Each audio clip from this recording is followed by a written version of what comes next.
Assalamualaikum warahmatullahi wabarakatuh. Perkenalkan, nama saya Nur Fauzia Hijrin dengan NIM 231110241636 dari Prodi D3 Keperawatan. Di sini saya akan menjelaskan tentang mata kuliah MKDU Kemuhammadiyahan. Muhammadiyah sudah lama dikenal luas oleh masyarakat, baik di dalam negeri maupun di mancanegara. Siapa sih yang tidak mengenal Muhammadiyah? Ujar Presiden Soeharto yang menyatakan dirinya sebagai bibit Muhammadiyah karena pernah mengenyam pendidikan SMP Muhammadiyah, bagian dari kiprah Muhammadiyah. Tersebut menunjukkan bukti gerakan Islam modern yang dipelopori Muhammadiyah sangat menentukan perjuangan umat Islam dan bangsa Indonesia di awal abad ke-20 hingga Indonesia merdeka, serta pasca kemerdekaan hingga saat ini, karena adanya Muhammadiyah tidak dapat dilepaskan dan bahkan menyatu dengan keberadaan serta perjuangan Islam di Indonesia, serta perjuangan bangsa Indonesia sejak berdirinya hingga kini dan ke depan. Demikian pula hampir seluruh sudut tanah air dijumpai papan nama, lembaga pendidikan, rumah sakit, kantor, dan amal usaha Muhammadiyah. Muhammadiyah merupakan organisasi Islam yang melekat dalam denyut nadi kehidupan masyarakat dan bangsa Indonesia. Inilah organisasi Islam terbesar di Indonesia dengan berbagai karya amalia yang bermanfaat bagi masyarakat luas. Muhammadiyah tentu perlu dikenali dan dipahami dari berbagai aspek yang melekat dengan jati diri gerakan Islam ini. Muhammadiyah adalah gerakan Islam yang berdiri di Yogyakarta pada tanggal 18 November 1912 Miladiyah atau 8 Zulhijjah 1330 Hijriah dengan pendiri Kiai Haji Ahmad Dahlan. Muhammadiyah sejak awal berdirinya menjalankan misi dakwah untuk menyebarluaskan serta mewujudkan ajaran Islam dalam kehidupan individu, keluarga, atau masyarakat. Muhammadiyah juga menjalankan misi tajdid untuk memperbaharui pandangan dan cara pengamalan Islam dalam kehidupan umat Islam sehingga Islam menjadi agama yang membawa kemajuan hidup bagi seluruh umat manusia di muka bumi. Muhammadiyah menjadikan Islam sebagai asas gerakan yang menjadi landasan dan pedoman kehidupan dengan mengamalkan Islam ada dalam aspek akidah, ibadah, dan akhlak, muamalah dunia untuk membawa kebahagiaan hidup di dunia dan di akhirat. Adapun maksud dan tujuan Muhammadiyah ialah menjunjung tinggi ajaran Islam menuju terwujudnya masyarakat Islam yang sebenar-benarnya. Muhammadiyah lahir, tumbuh, dan berkembang dengan penuh perjuangan yang dinamis antar pasang surut serta melewati banyak rintangan dan tantangan saat mendirikan Muhammadiyah bersama para murid dan sahabatnya.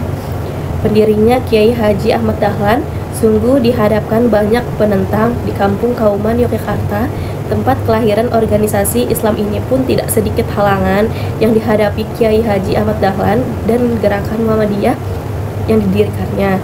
Muhammadiyah dianggap agama baru karena membawa pemahaman pembaruan tajdid yang belum dikenal kala itu di kalangan umat muslim yang masih jumud atau kolot. Kehadiran Muhammadiyah sebagai gerakan pembaruan Islam memiliki mata rantai dengan gerakan-gerakan tajdid di dunia Islam sebelumnya yang dipelopori oleh Ibnu Taimiyah dan kawan-kawan. Watak Muhammadiyah sebagai gerakan pembaruan bukan hanya pemurnian, tetapi sekaligus kuat pada pembaruan atau dinamis, serta berwatak moderat atau tengahan wastihiyah yang berbeda dengan gerakan pembaruan Islam di Timur Tengah. Muhammadiyah juga memainkan peran kesejahteraan yang penting dalam gerakan kebangkitan nasional dan perjuangan kemerdekaan. Gerakan Kepanduan Hizbul Wathan 1918 menunjukkan gerakan cinta tanah air yang dari rahim gerakan ini lahir pemuda bernama Sudirman yang menjadi pelopor perang gerilya dan Bapak Tentara Nasional Indonesia. Peran Aisyah dalam Kongres Pemuda 1928 juga menjadi tonggak sejarah kebangkitan perempuan Indonesia. Pembaruan di dunia Islam. Gerakan Muhammadiyah dan Kiai Haji Ahmad Dahlan selaku pendirinya sering dikaitkan dengan gerakan-gerakan pembaruan Islam yang berkembang di dunia muslim sebelumnya. Gerakan pembaruan Islam atau tajdid fi al-Islam itu sering disebut pula sebagai gerakan kebangkitan Islam, Islam Revival, Islam Syahwa al-Islami, gerakan kebangkitan Salafiyah, Muhyi Atsari al-Salaf, dan dalam terminologi kontemporer disebut pula sebagai gerakan reformasi dan modernisasi Islam. Pelopor pembaruan Islam di dunia muslim tersebut ialah Ibnu Taimiyah, Muhammad bin Abdul Wahab, Jamiluddin Al-Afghani, Muhammad Abduh, Rashid Ridha, Syekh Waqiyullah, Ahmad Khan, dan kawan-kawan. Kendati Muhammadiyah dan pendirinya Kiai Haji Ahmad Dahlan memiliki karakter khusus dalam gerakan pembaruannya yang lebih bercorak modern, termasuk mendirikan gerakan perempuan Islam yang tidak dimiliki gerakan-gerakan pembaruan sebelumnya. Namun secara langsung maupun tidak langsung sering dikaitkan dengan memiliki keterkaitan tentu dengan gerakan-gerakan pembaruan Islam di dunia muslim sebelumnya. Yang pertama ada era kebangkitan Islam. Muhammadiyah dikenal sebagai gerakan pembaruan Islam Muhammadiyah sejak kelahirannya di Kampung Kauman, Yogyakarta pada tahun 1912, memiliki karakter atau watak kuat sebagai gerakan tajdid. Kiai Haji Ahmad Dahlan selaku pendiri Muhammadiyah dikenal pula sebagai muntajdid atau pembaru karena sejumlah gagasan dan langkah gerakannya yang bersifat pembaru. Kelahiran gerakan pembaruan atau kebangkitan di dunia Islam tidak terlepas dari situasi umat Islam dunia yang kala itu mengalami kemunduran serta berlalunya masa kejayaan atau keemasan Islam di abad ke-7 sampai ke-13 Masehi. Sebagai sejarah menunjukkan bahwa abad ke-13 Masehi merupakan era kemunduran peradaban Islam setelah kekuasaan Islam di Spanyol jatuh ke tangan pihak Nasrani usai kekalahan pasukan Islam di Las Navas de Tolosa tahun 1213 Masehi, dan puncaknya lagi pasca kejatuhan Bangka pada tahun 1258 akibat serangan tentara Mongol. Jadi sejak terkejatuhan kedua dan Bangka itulah dunia Islam diliputi kegelapan, era kemunduran peradaban dan kebudayaan Islam. Agama Islam mengalami kehilangan kemurniannya, artinya para pemeluk tidak lagi mempraktikkan Islam yang autentik atau murni sebagaimana dicontohkan Nabi Muhammad dengan generasi salaf al-salih, generasi sahabat tabi'in. Dalam kondisi yang demikian itu, maka muncul gebrakan untuk memurnikan kembali isi dan melakukan pembaruan dalam kehidupan sebagaimana dipelopori oleh Syekh Al-Islam Ibnu Taimiyah 1263 sampai 1328 untuk membarui cara berpikir dan cara hidup umat Islam. Tema utama pemikiran Ibnu Taimiyah ialah gerakan al-rujud ila al-Quran wal as-sunnah, yakni mengajak kembali para sumber ajaran Islam yang asli atau murni, yaitu Al-Quran dan as-sunnah, dengan tekanan pada pemurnian akidah. Gerakan ini disebut Muhyi Atsar al-Salaf atau menghidupkan kembali ajaran salaf yang saleh, yakni praktik ajaran Islam zaman Nabi dan 3 generasi sesudahnya, yakni generasi para sahabat, tabi'in dan tabi'ut tabi'in. Jadi konteks pemurnian Ibnu Taimiyah saat itu memang karena ada kondisi pencemaran praktik ajaran Islam dari syirik, tahayul, bid'ah, dan kufarat sebagai pengaruh dari kehadiran bangsa Mongol dan juga Persia yang membawa atau menghidupkan kembali paganisme. Pembaruan yang dipelopori Ibnu Taimiyah memperoleh dukungan kuat dilanjutkan oleh muridnya Ibnu Qayyim al-Jauziyah 1292 sampai 1350, terutama dengan tekanan pada pemurniannya. Bahkan 3 abad setelah itu digelorakan kembali oleh Muhammad bin Abdul Wahab di Jazirah Arabia dengan corak dan warna pemurnian yang lebih keras, yang dikenal pula dengan gerakan Wahabiyah atau Wahabi. Yang kedua ada era kejayaan Islam. Dunia Islam sebelum mengalami kemunduran justru telah mengukur kejayaan selama sekitar 5 abad dari tahun 1661 hingga 1258 Masehi. Sejarah mencatat bahwa Nabi Muhammad bersama umatnya selama 23 tahun telah berhasil meletakkan dasar-dasar Islam yang sangat kokoh.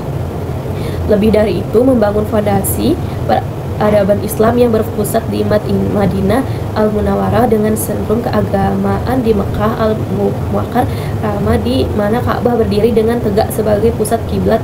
Perluasan Islam dimulai pasca perang Yarmuk 13 Masehi sampai 63 Masehi di pinggiran sungai Yordania ketika pemasaran Islam di bawah pimpinan Abu Bakar, dan kemudian diteruskan Umar bin Khattab berhasil menaklukkannya Syria, Palestina, dan Mesir. Masa kejayaan Islam yang berlangsung beberapa abad itu ditandai pula oleh kemajuan bidang ilmu pengetahuan yang luar biasa ketika dunia Barat dan pada saat itu tengah tertidur lelap dalam selimut kegelapan. Sejarah Islam memang penuh dinamika, pasang dan surut. Masa kejayaan Islam mulai redup bahkan sirna, dan tibalah masa kemunduran, terutama pasca kejatuhan kekuasaan Islam di Spanyol pada tahun 1213 Masehi dan banget 1258 Masehi. Kemunduran di bidang agama ditandai oleh berbagai praktik-praktik syirik, tahayul, bid'ah, dan khurafat. terutama pengaruh tentara Mongol dan Persia. Namun sejarah memang tidak bersifat garis lurus. Di tengah kejatuhan peradaban Islam itu muncul spirit baru untuk kebangkitan kembali. Di era itulah muncul pemikiran dan gerakan kebangkitan pembaruan Islam. Yang ketiga ada Ibnu Taimiyah, mujaddid besar pasca kejatuhan kekhalifahan Islam di Baghdad tahun 1258 Masehi. Umat Islam mengalami kemunduran panjang di berbagai sektor kehidupan hingga tahun 1800 Masehi ketika penjajahan asing atau barat semakin meluas di negeri-negeri muslim.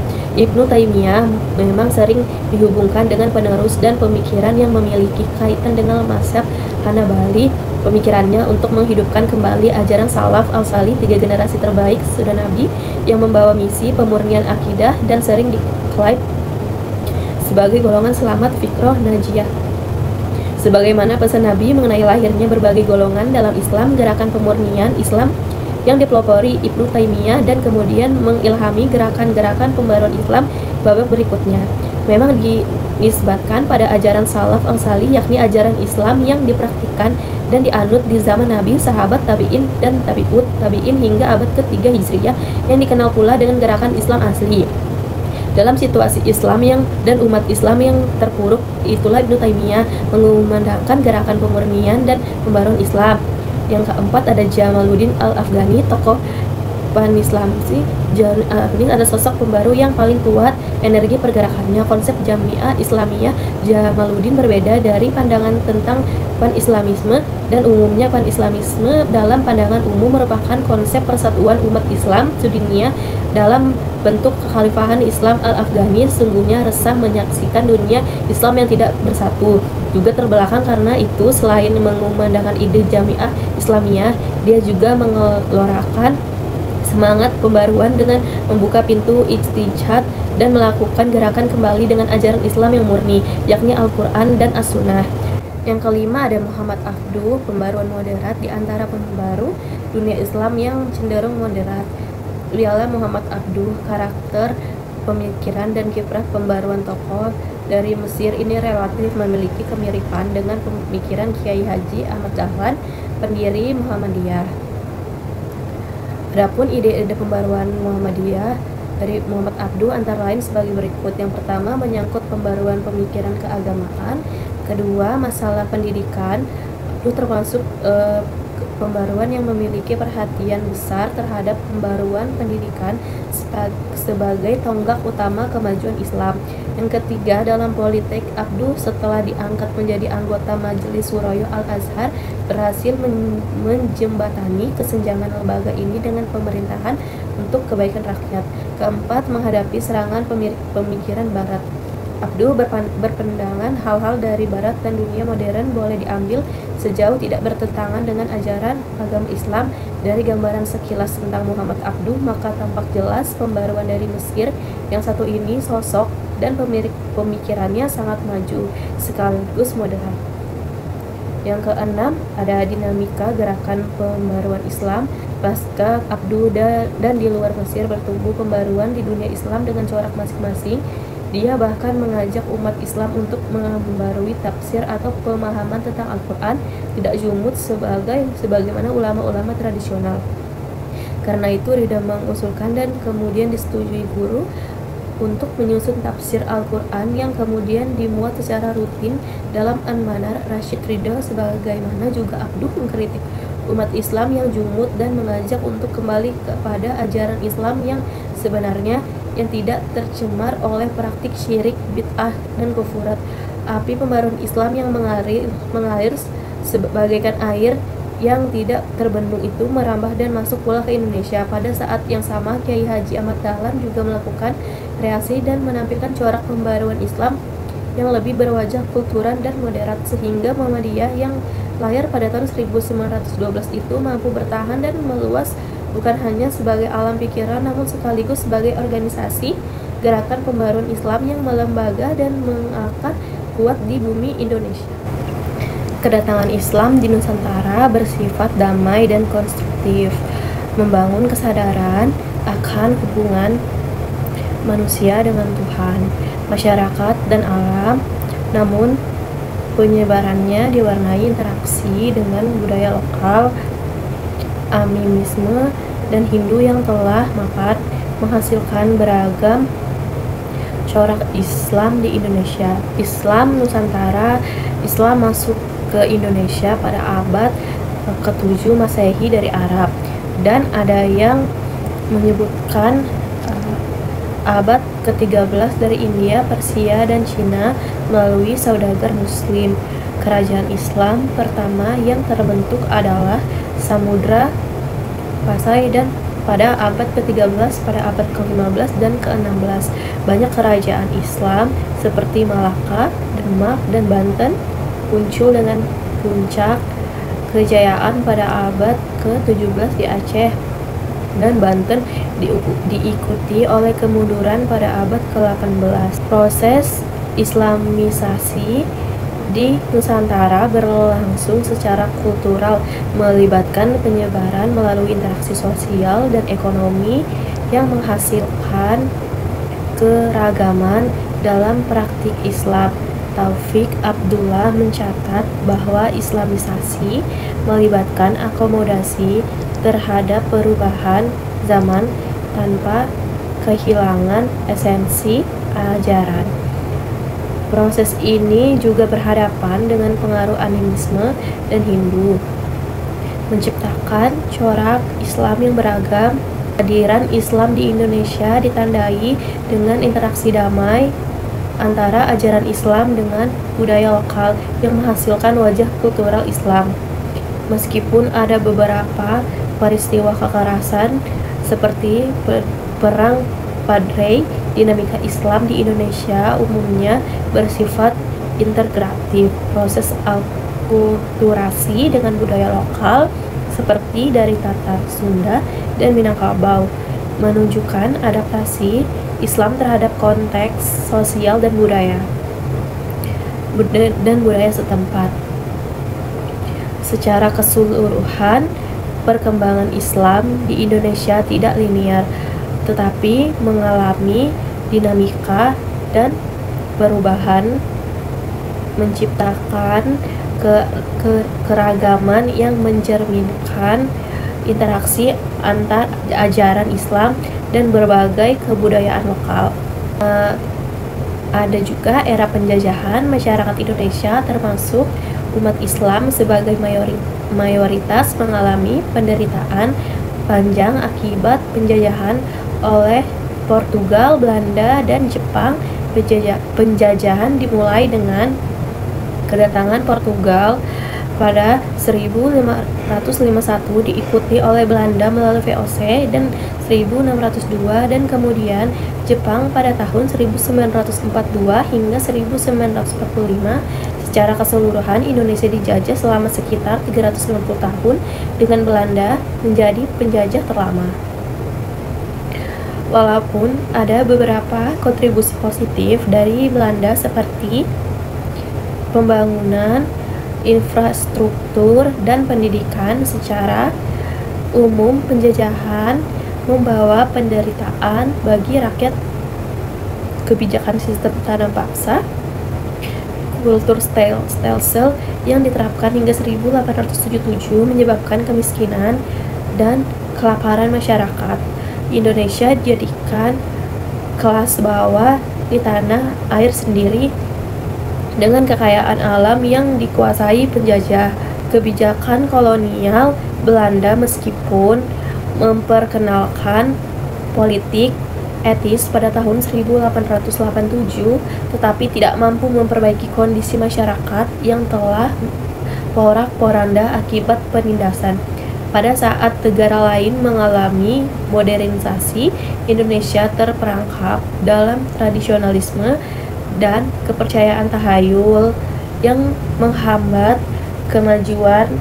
Belanda juga menerapkan politik Islam Hindia Belanda yang tampaknya mendukung kegiatan ibadah, namun sebenarnya membatasi potensi politik umat Islam.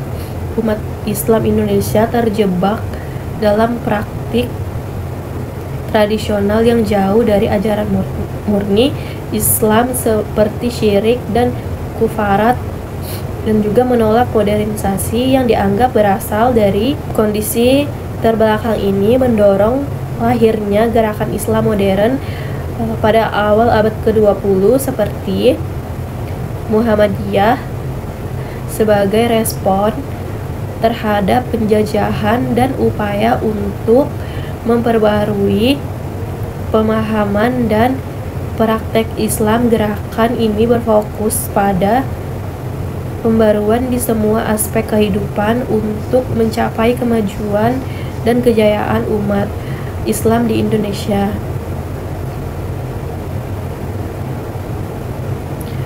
Kebangkitan Islam di Nusantara, sebuah perjalanan panjang untuk menelusuri perjalanan panjang kebangkitan Islam dan Indonesia dimulai dari awal abad ke-19 hingga awal abad ke-21. Kebangkitan ini dipicu oleh berbagai faktor mulai dari perlawanan terhadap penjajahan Belanda hingga dinamika internal umat Islam sendiri, gerakan awal Padri dan pembaruan di Minangkabau. Sejak abad ke-18, gerakan kebangkitan Islam di Minangkabau telah dimulai. Gerakan Padri 1803 sampai 1819 dipimpin oleh tokoh-tokoh seperti Haji Tunan Raja dan Tuanku Imam Bonjol, merupakan contoh gerakan pemurnian Islam yang keras, bercorak Wahabiyah dan melawan penjajahan Belanda. Gerakan ini kemudian dilanjutkan oleh tokoh-tokoh seperti Ahmad Khatib, Haji Rasul, dan Ahmad Tahir yang membawa pengaruh hingga ke Asia Tenggara dan menjadi embrio dari pemikiran modernisasi Islam. Gelombang ortodoksi dan politik Islam Hindia Belanda pada abad ke-19, hubungan yang semakin erat dengan Timur Tengah, terutama setelah terbukanya terusan Suez 1869, mendorong munculnya gelombang baru ortodoksi Islam di Indonesia. Gerakan ini bertujuan untuk memurnikan Islam dan menggantikan Islam mistik dan sinkretik yang selama ini dominan pemerintah kolonial Belanda, yang khawatir dengan pengaruh gerakan ini menerapkan politik Islam Hindia Belanda yang membiarkan urusan ibadah namun mengawasi ekspresi politik. Kebangkitan organisasi Islam dan modernisasi pada awal abad ke-20, kebangkitan nasionalisme Indonesia memicu lahirnya berbagai organisasi Islam seperti Muhammadiyah, Serikat Islam, Nahdlatul Ulama, dan Persatuan Islam. Organisasi ini terbagi menjadi dua arus besar, modernis dan tradisionalis. Muhammadiyah sebagai organisasi modernis berperan penting dalam menyebarluaskan ajaran Islam dan memajukan kehidupan umat Islam di Indonesia. Neomodernisme, neorevivalisme, dan dinamika Islam kontemporer.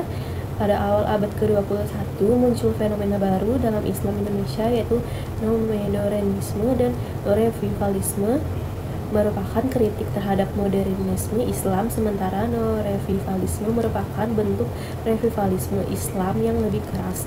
Gerakan-gerakan Islam kontemporer seperti Salafi, Hizbut Tahrir, dan Majelis Muhajidin sering disebut sebagai gerakan tradisional yang mengikuti ideologi nerevivalisme Islam. Kesimpulan, kebangkitan Islam di Indonesia merupakan proses yang panjang dan kompleks yang dipengaruhi oleh beberapa faktor baik internal maupun eksternal. Gerakan-gerakan Islam yang muncul dalam berbagai corak dan karakteristiknya mencerminkan dinamika Islam sebagai ajaran yang multi aspek dan teraktualisasi dalam kehidupan pemeluknya. Sejarah kelahiran Muhammadiyah adalah gerakan Islam yang didirikan pada tanggal 18 November 1912 di Kauman, Yogyakarta oleh Kiai Haji Ahmad Dahlan atau nama kecilnya Muhammad Darwisi. Organisasi ini didirikan sebagai perkumpulan resmi yang dikenalkan dengan istilah persyarikatan. Sejarah dan pengertian. Tanggal pendirian Muhammadiyah didirikan pada tanggal 18 November 1912 bertepatan dengan 8 Zulhijjah 1330 Hijriah. Definisi persyarikatan dalam berita tahun 1927 dijelaskan bahwa syarikat berarti kumpulan orang yang melakukan sesuatu dengan kesepakatan bersama. Muhammadiyah bertujuan untuk menjalankan perintah agama Islam secara kolektif. Kegiatannya Muhammadiyah berfokus pada berbagai bidang seperti perdagangan, pertanian, dan peternakan serta menegaskan pentingnya kolaborasi dalam menjalankan kewajiban agama. Karakter dan peran Muhammadiyah. Yang pertama ada gerakan pembaruan. Muhammadiyah dikenal sebagai gerakan pembaruan atau tajdid yang berupaya mengadaptasi ajaran Islam dengan semangat kemajuan dan modernitas. Gerakan dakwah Muhammadiyah berfungsi sebagai gerakan dakwah yang menyebarkan ajaran Islam melalui berbagai aspek kehidupan, bukan dalam ranah politik. Metode dakwahnya, dakwah dilakukan tidak hanya melalui lisan atau tablik, tetapi lebih menonjol dalam bentuk amal dan tindakan nyata. Dakwah bilhal seperti pendidikan, kesehatan, dan pelayanan sosial. Muhammadiyah sebagai organisasi pembaruan Islam berkomitmen untuk menyebarluaskan ajaran Islam dengan cara yang relevan dan bermanfaat bagi masyarakat serta berfokus pada kegiatan amal untuk meningkatkan kualitas hidup umat. Muhammadiyah adalah gerakan Islam yang didirikan pada tanggal 18 November 1929 di Kauman, Yogyakarta. Nama ini berasal dari kata Muhammad yang berarti pengikut Nabi Muhammad. Ejaan awalnya adalah Muhammad Jidah, tetapi setelah beberapa perubahan dan pengesahan ejaan resmi menjadi Muhammadiyah. Berdasarkan keputusan Kongres ke-19 pada tahun 1930, memilih nama ini setelah melakukan syarat istikharah dan mempertimbangkan usulan dari murid dan sahabatnya. Penjelasan Kiai Dahlan menjelaskan bahwa nama Muhammadiyah bertujuan untuk menghubungkan organisasi dengan ajaran Nabi Muhammad sehingga anggotanya diharapkan dapat mencontoh perilaku Nabi. Makna marbutah, meskipun dalam bahasa Arab kata Muhammadiyah menggunakan ta marbutah yang biasanya menunjukkan kata perempuan, Kiai Dahlan menganalisis bahwa Muhammadiyah berarti umat Nabi Muhammad, bukan nama perempuan. Tujuan dan fungsi Muhammadiyah. Tujuan awal pada awal pendiriannya, Muhammadiyah bertujuan untuk menyebarluaskan ajaran Islam dan meningkatkan pemahaman agama di kalangan masyarakat Bumi Putra di Yogyakarta. Pengesahan oleh pemerintah, Muhammadiyah memperoleh pengesahan sebagai badan hukum dari pemerintah Hindia Belanda pada 22 Agustus 1914 yang mencakup tujuan untuk memajukan pengajaran Islam. Dinamika tujuan Muhammadiyah mengalami beberapa perubahan terutama pada masa penjajahan Jepang dan setelah kemerdekaan, dengan penekanan pada penegak agama Islam dan mewujudkan masyarakat Islam yang sebenar-benarnya. Lembaga dan identitas. Lambang Muhammadiyah, lambang organisasi yang terdiri dari matahari dan kalimat syahadat, menjadi simbol identitas Muhammadiyah. Lambang ini mencerminkan semangat dan karakter gerakan. Penggunaan lagu Sang Surya menjadi bagian dari identitas kolektif anggota Muhammadiyah, melambangkan semangat dinamis gerakan ini. Konteks sosiologis. Penghindaran ashabiyah. Kiai Dahlan memilih nama Muhammadiyah untuk menghindari konotasi ashabiyah atau golongan yang sempit, menyatakan bahwa siapapun yang mengikuti jejak Nabi Muhammad adalah bagian dari Muhammadiyah. Fakta sosiologis. Muhammadiyah tidak hanya menjadi organisasi tetapi sarana untuk mencapai tujuan Islam yang lebih besar tanpa menimbulkan perpecahan di kalangan umat Islam. Muhammadiyah adalah gerakan Islam yang berfokus pada pembaruan ajaran Islam dan penyebarannya di masyarakat dengan nama yang mencerminkan pengikut Nabi Muhammad. Muhammadiyah bertujuan untuk memajukan pemahaman Islam, menghindari eksklusivitas, dan berperan aktif dalam meningkatkan kehidupan umat Islam dan masyarakat Indonesia secara umum. Lembaga dan lagu menjadi bagian penting dari identitas gerakan ini, menciptakan semangat kolektif di antara anggotanya.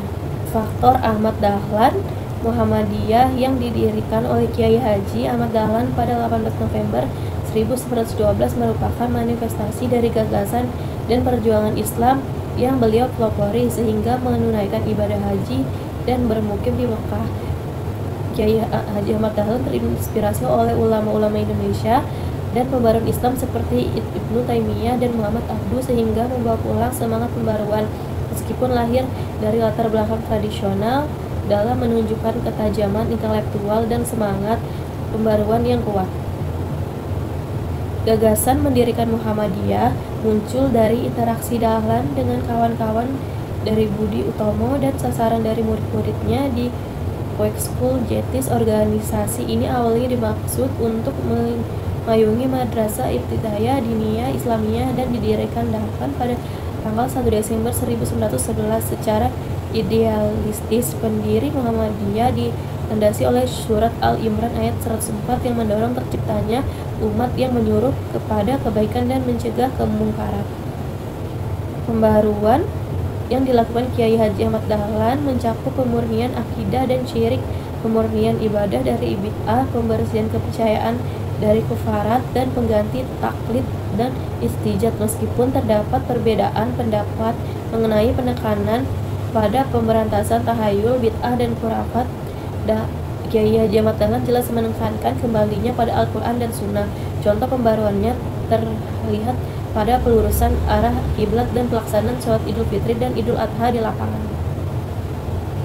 Kiai Haji Ahmad Dahlan juga merintis pendidikan modern yang mengintegritaskan pelajaran agama dan umum serta mendirikan penolong kesetaraan umum yang mencerminkan teknologi transformatif. Juga secara cerdas menghadapi misi diskusi terbuka dan ajakan kajian kooperatif antar agama. Terakhir, Kiai Haji Ahmad Dahlan juga mempelopori peran perempuan dalam masyarakat melalui pendirian Aisyah pada tahun 1917. Sekian video penjelasan dengan mata kuliah Kemuhammadiyahan. Sekian dari saya. Wassalamualaikum warahmatullahi wabarakatuh.